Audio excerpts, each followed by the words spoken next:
Now let's explain how corrupt politicians use the false meme node so successfully. There's the node. We've selected this section of the model. Now let's copy it, and then let's do a few things.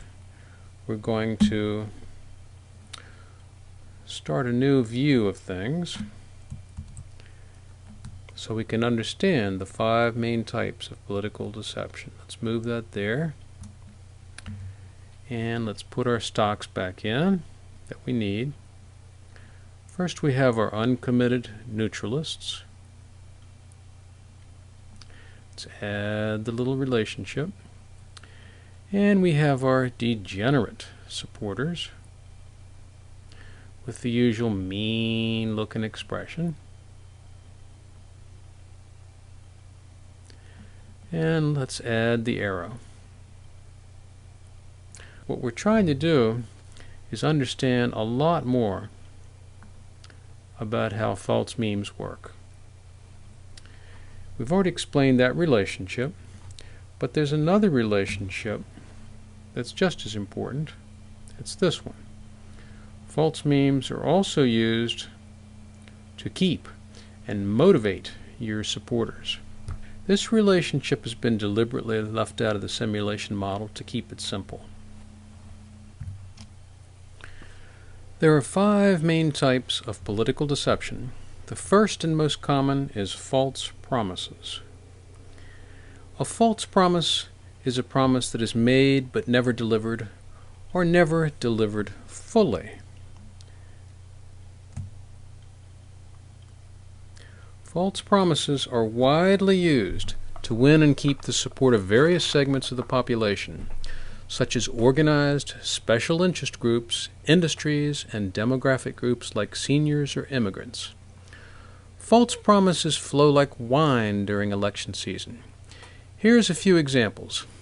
I promise to cut taxes. Well, how many times have you heard that? I promise to get rid of the corruption at the top. But then they get into power, and before long, they're just as corrupt. It's time for a change. Well, here, the implied promise is the change will be for the better. Vote for me, and I will do better than those other guys in office right now. But what usually happens? The new politicians are usually no better than the old ones. You have been tricked. Here's another example. A chicken in every pot, and a car in every garage. Well, that's what a political ad for Herbert Hoover promised in the United States election of 1928. What's interesting is it is so obviously a promise that cannot be kept. How can any politician guarantee life will get better for 100% of the population? But the false promise was so enticing and wrapped in such homespun charm that it worked.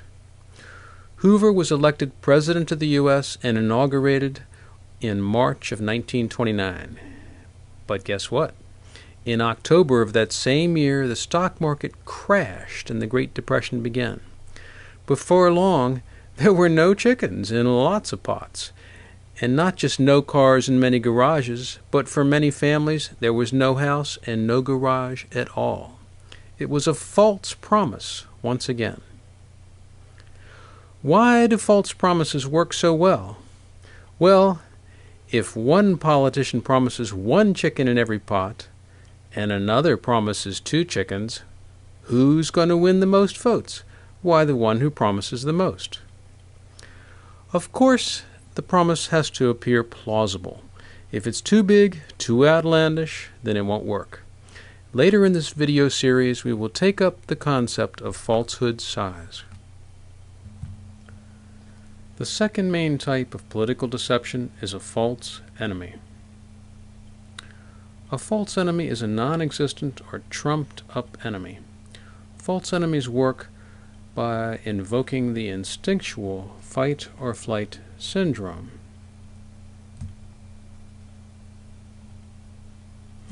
Because this is an instinctual response, it is reliable. If it hasn't been used too much lately, then it tends to work extremely well. This video was recorded in April 2007. It is now perfectly clear that ever since 9/11, a particular administration has been using that event and the false enemy ploy to manipulate its population like putty. The most obvious false enemy example is the Iraq War. There is now undeniable proof that none of the key claims the U.S. administration made to justify that war were true. They were false.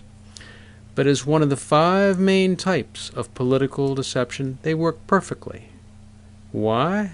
Well, you just combine the 9/11 attack with the right plausible but false claims to paint a horrible, demonic false enemy, and you can rally the people and Congress behind you every time. Remember the lopsided 77-23 vote by the U.S. Senate to go to war with Iraq? That's how well the false enemy strategy works. Here's how President Bush responded to that vote.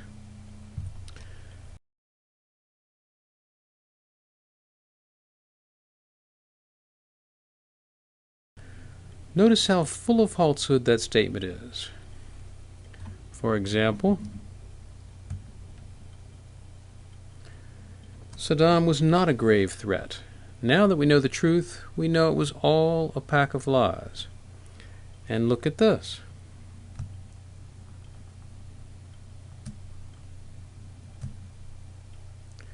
The last sentence is a false dilemma fallacy.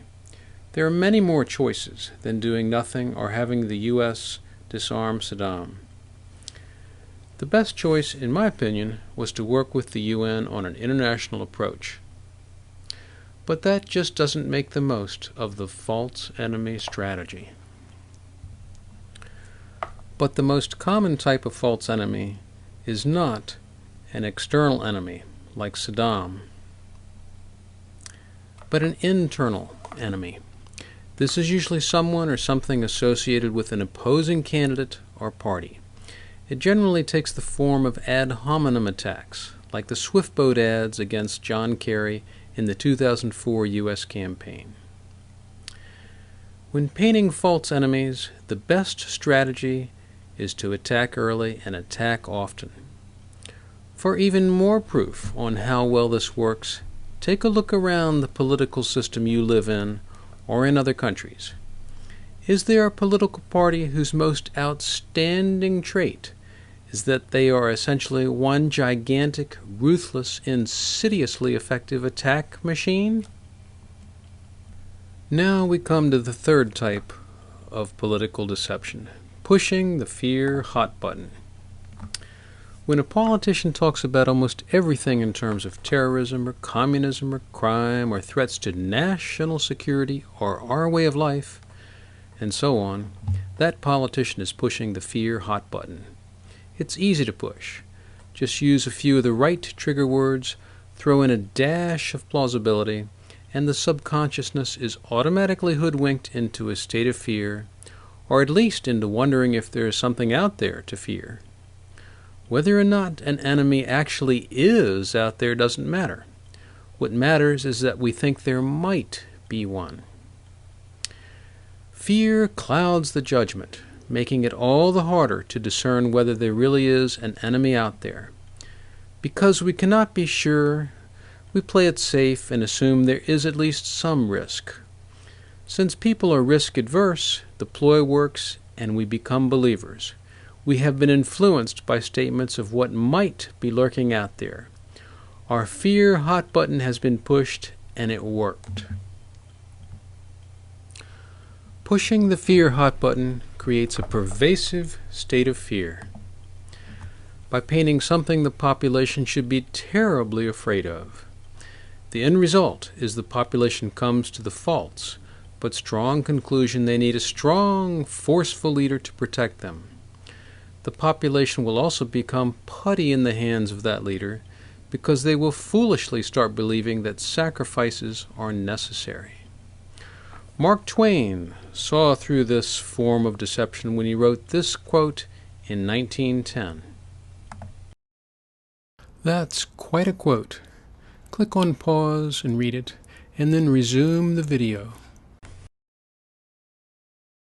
And then there's this quote from the fabulous H.L. Mencken. I really like that quote. Click on pause and read it, and then resume as usual. Has anything changed? How much longer are we going to let the existing political system favor strategies like pushing on the fear hot button, false enemies, and false promises? That's not an easy question to answer. In fact, it's been an impossible question to answer for thousands of years. But now, with the tool of systems dynamics, and now that we have seen the structure of the dueling loops, the answer is right in front of our eyes. All we have to do is study the model and find a way to prevent falsehood and favoritism from working all too well. Wrong priorities are the fourth type of political deception. A wrong priority is a lower priority issue that is promoted as a higher priority one, and vice versa. Wrong priorities are used to promote hidden agendas, which are plans or goals that a politician must hide from the public because they benefit a politician or special interest, and not the public in general. A politician with a hidden agenda must make the wrong priorities seem like the right priorities in order to achieve what's on the hidden agenda. Because they're really the wrong priorities, there are only two ways to do this: force and deception. Force is not an option in a democracy, so deception is used. And it is used extraordinarily well. Consider this one example. The Bush administration's so-called war on terror is not as high a priority as dozens of other issues. For example, about 3,000 people died in the 9/11 attack. But global deaths due to auto accidents alone now run over 1 million per year, which is over 3,000 per day. Which should have the higher priority? And which would be easier to tackle? Well, here's a clue. A recent study showed that in the United States, the death rate per 1,000 crashes was 6.6. But in Kenya, it's 179, and in Vietnam, it's 318, which is over 50 times as high as the United States. So there's room for improvement. But why does the Bush administration push the war on terror as a high national and global priority, meanwhile pushing traffic deaths, sustainability, and many other issues as low priorities? Because of a hidden agenda. Written at the top of that agenda is the goal to serve the most powerful special interests, because if you don't, they will elect someone else. Who benefits most from totally unjustified wars? Like any program, it's always who is affected most by the money spent. In the case of unnecessary wars, this is the contractors involved. Thus, it is large corporations who benefit the most. Given the way large corporations can outspend, outsmart, and outwork any other life form, including people and even small nations, is this any surprise?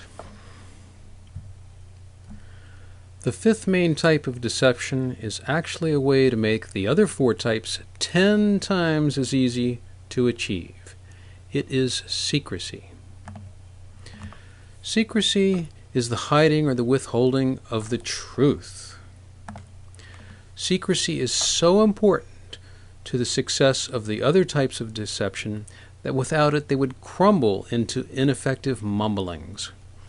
But with secrecy they work most of the time, because there is no way for the population to tell if a politician is telling the truth or not. When you see a politician, an administration, or a party using much more secrecy than normal, and there is no reasonable justification, you can be certain that its purpose is deception. The establishment of democratic forms of government starting in the 16th century has, for the last few centuries, led to an open style of governance where there is little secrecy. But lately, secrecy is marching right back in. For example, here's what a March 2004 article in Salon.com had to say.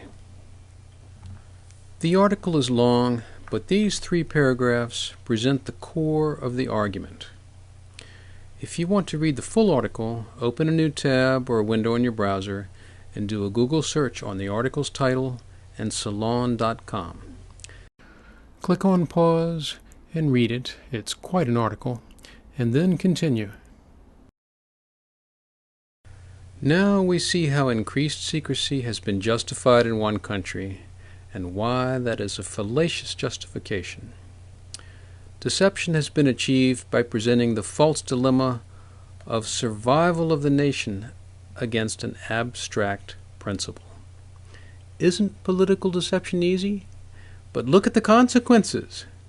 The result has been corrosive for democracy. If things keep going like this, and the political system continues to ignore the severity and urgency of the sustainability problem, then it is not going to be just a corrosive for democracy problem. It's going to be a survival of half the species problem. Now let's return to the list of the 5 types of deception. By the way, we need to make an apology. You may have noticed the examples in this video series are US-centric.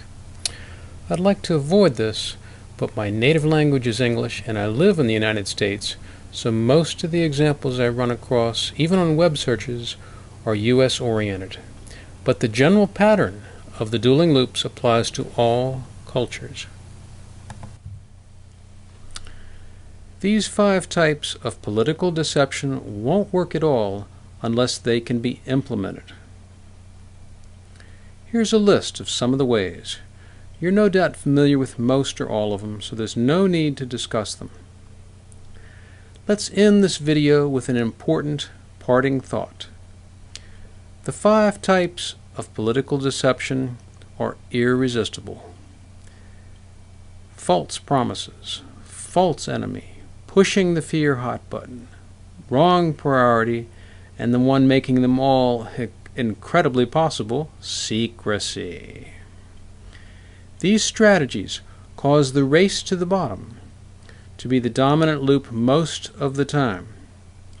This in turn leaves a nation or even an entire civilization vulnerable to problems that the race to the bottom does not see as the right priority due to the success of the wrong priority false memes.